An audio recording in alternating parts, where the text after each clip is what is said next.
Bismillahirrahmanirrahim. Assalamualaikum warahmatullahi wabarakatuh. Kami dari kelompok 1 dengan anggota saya sendiri Siti Azizah Trisdianti dengan NIM 201200187 dengan teman saya Robiatul Latifah dengan NIM 201200176 akan mempresentasikan makalah dengan judul Kedudukan Teori Belajar dalam Kegiatan Pembelajaran. Baiklah, yang pertama kita akan membahas terlebih dahulu mengenai pengertian dari teori belajar. Teori belajar berasal dari dua kata, yaitu teori dan belajar. Teori sendiri memiliki banyak sekali arti, mulai dari arti dalam Kamus Besar Bahasa Indonesia atau KBBI maupun arti dari para ahli. Teori dalam KBBI atau Kamus Besar Bahasa Indonesia memiliki pengertian yaitu pendapat yang dikemukakan mengenai suatu peristiwa atau kejadian. Bisa juga diartikan sebagai asas atau hukum dasar mengenai kesenian atau ilmu pengetahuan. Dan bisa juga diartikan sebagai pendapat atau cara tentang melakukan sesuatu. Baiklah, selanjutnya kita akan membahas mengenai pengertian teori dari para ahli. Ada banyak sekali ahli yang menyebutkan pendapatnya mengenai pengertian dari teori. Dan di sini saya akan menyebutkan 3 ahli. Yang pertama yaitu Jonathan H. Turner. Menurut Jonathan, teori adalah sebuah proses mengembangkan ilmu pengetahuan yang membantu kita menjelaskan bagaimana dan mengapa suatu peristiwa itu terjadi. Yang kedua, menurut Littlejohn dan Karen Foss. Menurut Littlejohn dan Karen Foss, teori merupakan sebuah sistem konsep yang memiliki hubungan-hubungan konsep tersebut yang membantu kita untuk memahami sebuah fenomena. Yang ketiga yaitu menurut Kerlinger. Menurut Kerlinger, teori adalah konsep yang berhubungan satu sama lain dan mengandung suatu pandangan sistematis dari suatu fenomena. Jadi, di sini dapat kita simpulkan bahwa teori merupakan seperangkat azas yang menjelaskan tentang kejadian-kejadian yang di dalamnya memuat ide, konsep, prosedur, dan prinsip yang dapat dipelajari, dianalisis, dan diuji kebenaran. Selanjutnya, kita akan membahas mengenai pengertian dari teori belajar. Ada banyak sekali ahli yang mengungkapkan pendapatnya mengenai pengertian dari belajar. Dan di sini saya akan menyebutkan 3 ahli mengenai pengertian dari teori belajar. Yang pertama yaitu menurut Skinner.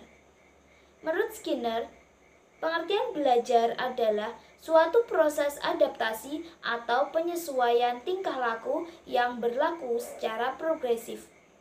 Yang kedua yaitu menurut C.T. Morgan. Menurut C.T. Morgan, pengertian belajar adalah suatu perubahan yang relatif dan menetapkan tingkah laku sebagai akibat atau hasil dari pengalaman yang telah lalu. Selanjutnya yaitu menurut Hilgard dan Bauer.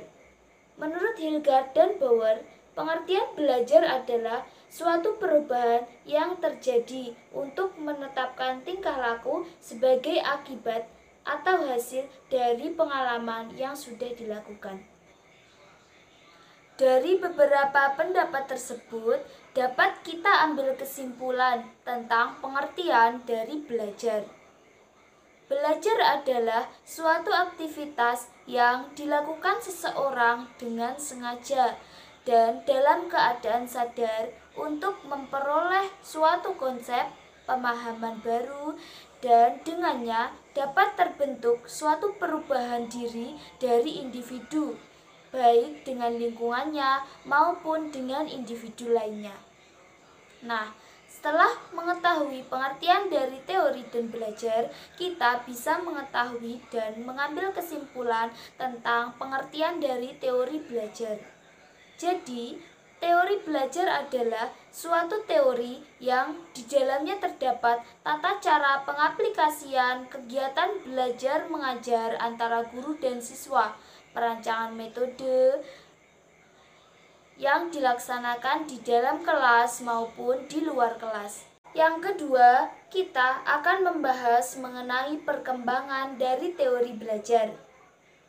Perkembangan teori belajar bermula dari munculnya teori belajar behavioristik, teori belajar kognitif, dan humanistik, di mana masing-masing memiliki latar belakang munculnya. Yang pertama kita akan belajar mengenai teori belajar behavioristik.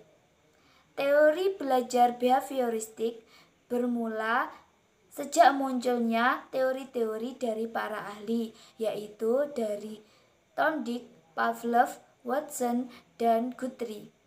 Yang pertama yaitu teori behavioristik versi Thorndike. Thorndike berpendapat teori behaviorisme disebut dengan teori konektivisme. Sering kita sebut teori ini dengan teori trial dan error learning.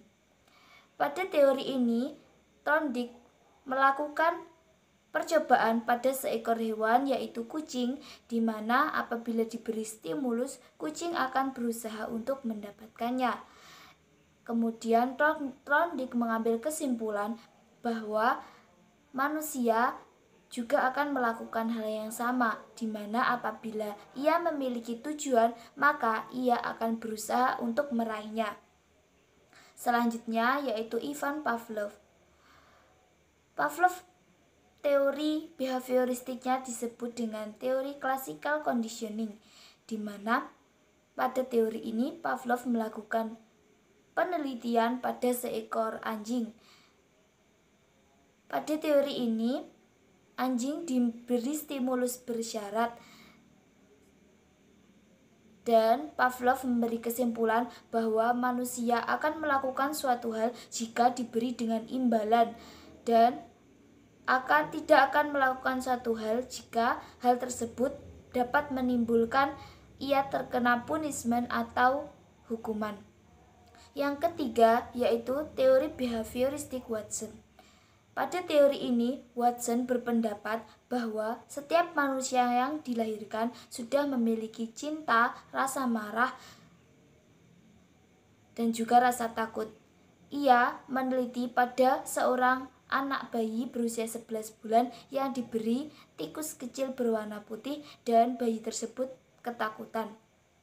Yang keempat yaitu teori belajar behavioristik versi Guthrie.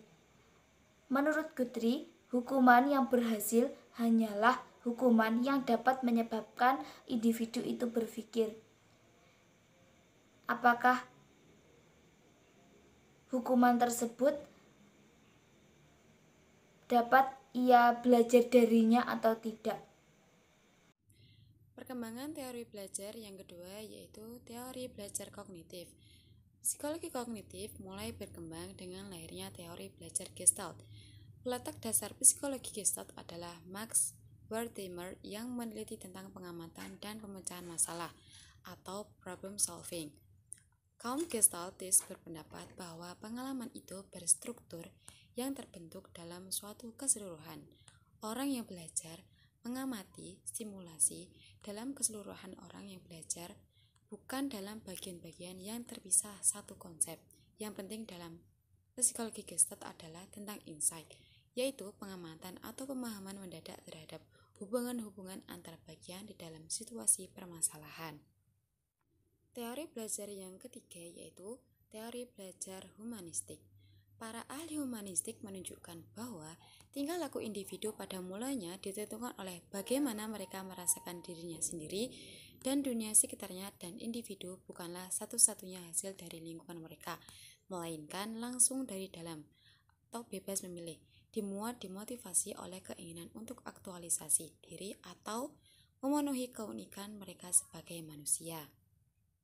Selanjutnya yaitu saya akan menjelaskan fungsi dan kedudukan teori belajar dalam pembelajaran. Terdapat 3 fungsi dari teori belajar dalam pembelajaran, yaitu dari teori belajar yaitu yang pertama, teori belajar berfungsi sebagai penunjuk dan sumber-sumber stimulasi bagi penelitian dan pemikiran ilmiah lebih lanjut. Yang kedua, teori belajar merupakan simbol atau identifikasi atau garis-garis besar pengetahuan mengenai hukum-hukum dan proses belajar. Dan yang ketiga, teori belajar menjelaskan secara konsep dasar apa itu belajar dan mengapa proses belajar dan pembelajaran dapat berlangsung. Yang terakhir, saya akan menjelaskan kedudukan teori belajar dalam pembelajaran.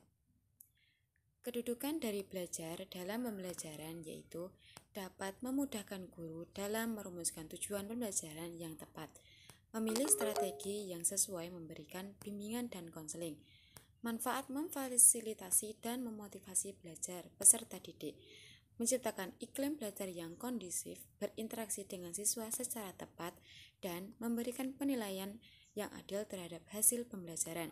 Juga dapat dijadikan sebagai dasar pertimbangan untuk membantu siswa mencapai tujuan pembelajaran. Sekian presentasi dari kelompok 1. Apabila ada kurang lebihnya, kami mohon maaf yang sebesar-besarnya. Wassalamualaikum warahmatullahi wabarakatuh.